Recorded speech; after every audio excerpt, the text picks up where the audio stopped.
reason, B. And we don't even win that many championships. That's crazy. Yo, Exactly, yo. perfect transition. Let's talk about my niggas. You heard? Now listen. I had a whole thing. I had a whole spiel plan, but I'm letting that's like Mike Tyson. Once you get punched in your face, the plan goes out the fucking window. But I will say this. Right? Knicks, nice win against Charlotte. Charlotte is trash. Let's be honest. So let's not get too gassed. Cypher don't get gassed. Without LaMelo, too. Without LaMelo. Cypher don't get gassed. But check this out. The Knicks advance in the in-season tournament to the knockout stage with a win over the Hornets. Julius Randle playing big man basketball. Mm-hmm. Listen. Quick shout out to Julius. Happy birthday to Julius. Today's his absolutely birthday. Happy birthday, God. Real talk. But listen, we've been hard on Julius. We've showed Julius a lot of love. We're fair, like we've talked about this before. When he gets busy, we're fair. When he has a bad game, we criticize. This is the nature of the business, right? But 25-20, big fucking game. Josh Hart did his thing off the bench. Yes. We've been beating up the Hornets all year. We're not worried about the motherfucking Hornets.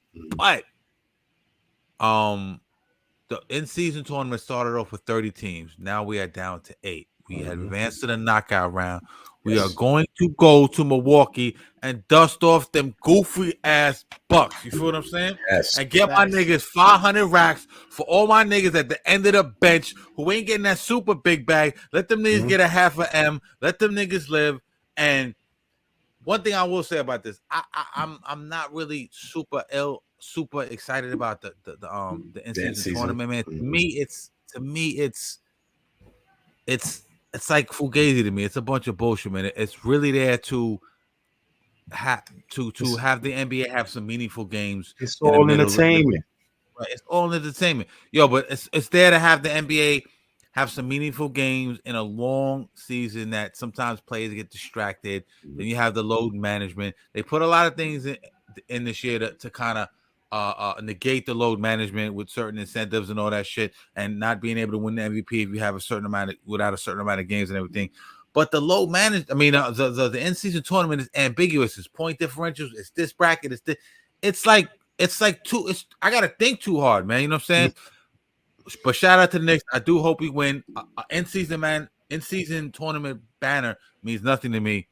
Ed, talk about that tournament real quick. What's your opinion on it? And do you think the Knicks beat the Bucks to advance? I really don't care for it. I didn't care for it from the beginning. You know what I mean? I feel like it's pointless. I mean, I do appreciate the whole incentive thing that, the extra bonus money that the guys that are making the big bucks, they want to win it, for the guys that are on riding the bench at the end of the bench and for the assistant coaches, et cetera, et cetera. I respect that.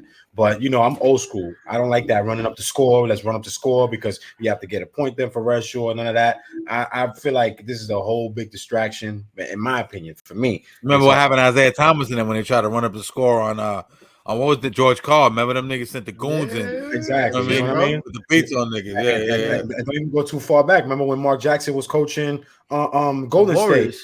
And then the Rockets was trying to run up. What he said, yo, foul them every play. And that's exactly what they did. That's old school. You ain't gonna run up on me. You ain't gonna run up on me. Like that's the mentality I got. I know you guys probably display the same kind of mentality.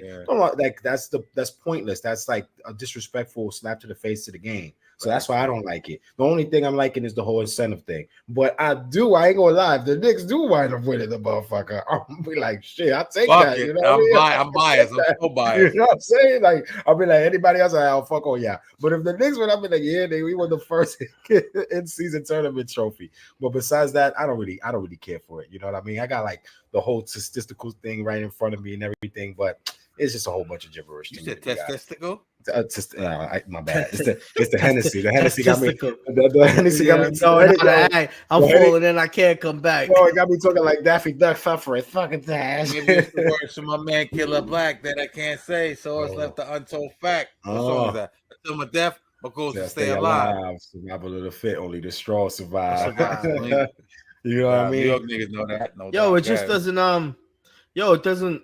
I'm just trying to think about like what they're doing. And what I did today, I actually looked at the schedule because I was trying to think, how are these guys going to be playing each other if they're playing a tournament within inside of a season, right? And my biggest takeaway, I didn't really like mind it, but what I don't like is the fact that they're moving around the schedule too much. Mm-hmm. Because now certain teams are gonna have to play certain teams much sooner than they have to, because now we're both winners. So now I gotta adjudicate this. I gotta move this here. I gotta put now. You guys have to play this week because now we have this little time thing. Because the Knicks play tomorrow. Then they play Friday. Then they don't play again for 3 days, and then after that they don't play again. After the Bucks, they don't play again for like 5 days. It's like it's crazy. And that's not how the season was meant for. But like that's what we know right now. But like let's see what their schedule is going to look like again. It's almost like it's almost, I almost feel like they're trying to overwork these guys at one point now. Like that now these guys are playing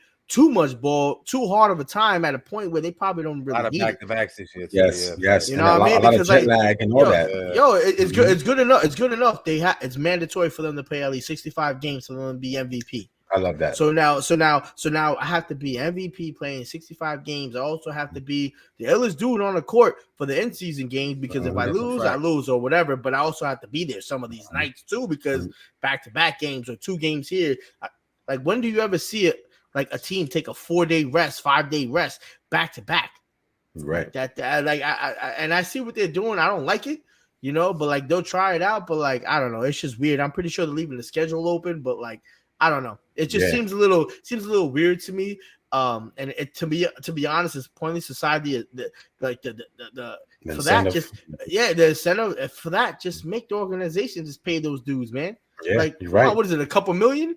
Like, just release or make the bench shorter. Why do the Knicks have like 7 dudes, 12 dudes, like 7, 8 dudes sitting on the bench at all times until we have a blowout, and then we bring out like 4 or 5. Like, true that. I was listening to some gentleman on a show. I think it was on CP, the franchise show. Shout out to CP. He was saying that even though he appreciates, like we all saying right now, the whole incentive part when it comes to the money to give it to the guys riding the bench and assistant coaches, but there should be like a different type of incentive, like maybe a guaranteed playoff spot. Whoever wins this, like imagine a low-seeded team wins this, should be a guaranteed playoff spot or a guaranteed like first-round pick or guaranteed like just something higher, so players could be like, okay, I'm really gonna win this. It's not just money based. You know what I mean? Like you fucking reach it.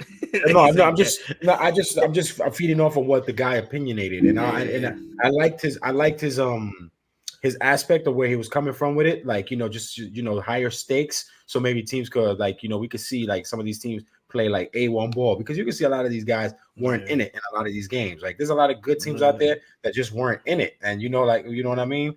So and talking about the dates, I'm looking at the dates now. It is like all over the place because the dates are December 4th and 5th and the 7th and the 9th. So now all these teams, like you said, they got to recalibrate their schedule to fit it to play in Vegas. There's one big game in Vegas. Like it just doesn't make a lot of sense. That makes sense. But that is a good idea though. Like I like the lottery pick thing, but I feel like whoever wins it should get a higher percent, like more little tickets in the raffle. You know, like in my opinion, to get a higher draft pick. Like and then that'll make that, to be honest, that'll probably stop maybe the tanking because now even if you tank the whole season, the team that won the in-season tournament, it can probably even share the same percentage as the worst team in the NBA. So it's either going to be like make the worst team better or the best team don't play, or just lost because they weren't really that good. I don't know. It's just true that. I'm gonna be a little biased. I know it's just about to be quarterfinal play, but I'm already picking my finals. It's gonna be Lakers and Knicks. In the season, yeah. Not the championship. Yo, wake me up when that shit is over and we got a real fucking championship. All right, December 9th. After December 9th, I got you. When that shit means we hang a banner in the Garden, right? The Mecca, right? We said it's the Mecca of basketball, correct? Yes or no? Yes, sir. Nice. Are you gonna be excited to get an in-season tournament fucking banner? Like, I don't give a fuck about that shit, nigga. I don't need a championship, nigga. Hell yeah. But you know what? But I'm still gonna root for my niggas, and we're gonna watch them Buck niggas up. Fuck that. I like that. I mean, we're gonna watch them niggas. We play the Bucks well. We play the Celtics well. You know what I'm saying? I like where we at, man. I like. I think the record is mediocre at this point, right? But I think we haven't hit on all cylinders yet, and I think we will get there. And I think I like the direction we're going in, man. Like for the first time in a long time, I'm very impatient because I don't see a lot of progress and a lot of evolution. Yeah. But now I'm like, okay, I do see the plan, and I'm okay. You know, I can okay. Let's stay the course, and I'll come along for the ride. You know what I'm saying? Yes. But I like where we're going, man. So I'm gonna be patient. You know what I'm saying? But I mean, within the next 2 years, we better be in the conference finals. Within the next year, by next year, I think we should be in the conference finals. I agree. I mean, this year has been pretty. I think we could do it this year, man. And two of the key factors that's going to change that is we need to make our free throws and we need to keep shooting at a high level of 3-point rate.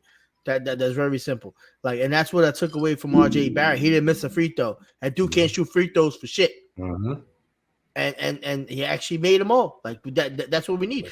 And so somebody even said something. They said even the Knicks in totality were shooting, I think, 27th from free throw range. Like if we would have made just a portion of those free throws, we win 2 more of those games. Like we can't lose games like that because of missed free throws. Like that's in correlation to like football of losing games because you missed one field goal. You know, like you just can't have that, you know, and then that's something that can easily be corrected if you work hard and, you know, work through it. You're right. I mean, in the standings right now, I feel like we're in a good spot right now because we said in the beginning of the year that we could see the Knicks in the 4-5 spot. You know, even though it's still a young season, we're in the fifth. We fifth in the East. You know, the month of November in the last 13 games, we 8-5. You know, we 10-7. The whole as a whole, we 10-7. We 7-3 in the last 10, 5-3 at home, 5-4 away. So it's not that bad, you know. Even though we want expectations to be higher, but it's not that bad. I know we get at Randall a lot, but Randall's been a double machine. You know what I mean? His last 10, he's averaging 20. Men lie, women lie. What? And numbers don't. You know what I mean? And his last 10, he's averaging 23, 10, and 5. You know, his shooting percentage is at 45.8 the last game. His 3-pointer is horrible. His 3-pointer is horrible, 29.6. But he's a plus 62 in the last 10 games. You know, he started horrible, but he's a plus. He started horrible. Yeah, but let's be honest, and I'll be the first to say I shitted on him. I want to say like second or third game we covered the Knicks. Oh, we was done. We like trade him. We was done, but he's rebounded. And I think I got stuck for a second. His ankle. I think it was his ankle. He was still recovering. He was still a little rusty. Timing was off. And he's working. I don't even think Julius is peaked yet. But let's not jump out the window. Julius isn't Giannis or Anthony Edwards or but he's a fucking all-star, all NBA player. I mean, come on, 23, 10, and 5, 23. Who's doing 23, 10, and 5 right now? 23, 10, and 5 is bad. It's ball out shit, nigga. You know what I mean? Like, I know he does a lot of ISO, a lot of dribble, and he shoots terribly from the 3. But who's really putting up 23, 10, and 5 right now? Like, you know, that's the kind of it's if he was in a D'Antoni system, he'd look different. If he was in Eric Spoelstra's system, he looked different. If he was in the Ime Udoka system, he looked different. That's kind of like Tibbs' system, and we talked about the Knicks going back to old school ball, ground and pound, a hard nosed defense, rebounding, bully ball. That's kind of like the signature Knicks shit. Like the Giant shit is signature defense. You know what I'm saying? Hard nosed grind, rush the fucking passer. Defense, you know what I'm saying? Run game. Yeah, that's how it is. Run game and defense. Yeah, that's it. That's like our signature shit. That's New York, and that's you know what? It's reflective of how New Yorkers get down, right? Because we grind, right, and we go through struggles, but we win. Yes. Yes, New York. It's how New York is completely. Yeah, man. So I feel like we give them a lot of flack. A lot of us as fans give them a lot of flack, but they headed in the right direction. And you know, they one thing I saw that they doing great on is turning great defense into offense. It's an instant offense. And I was seeing that the last 2-3 games. They will play great defense and boom, like go right down to the other side of the court and boom, and score. and I love that. And one thing I noticed too, Mitch is a monster this year. As much as we said, it's like Cash said, yo, I'll take him to the airport myself with his bags, get the hell out of it. But Mitch has been a great. He's blocking this monster again this year. He had 6 blocks, a season high 6 blocks last year. Did I say that about Mitch? I never said that about him. Yo, though, baby, pull the tape. That's he definitely said that, son. Yo, that's definitely. I'll never forget that. Yo, I said that about everybody. This is how I am, man. Like, of course, man. I'm in a like I never even. I can get logical and I can, but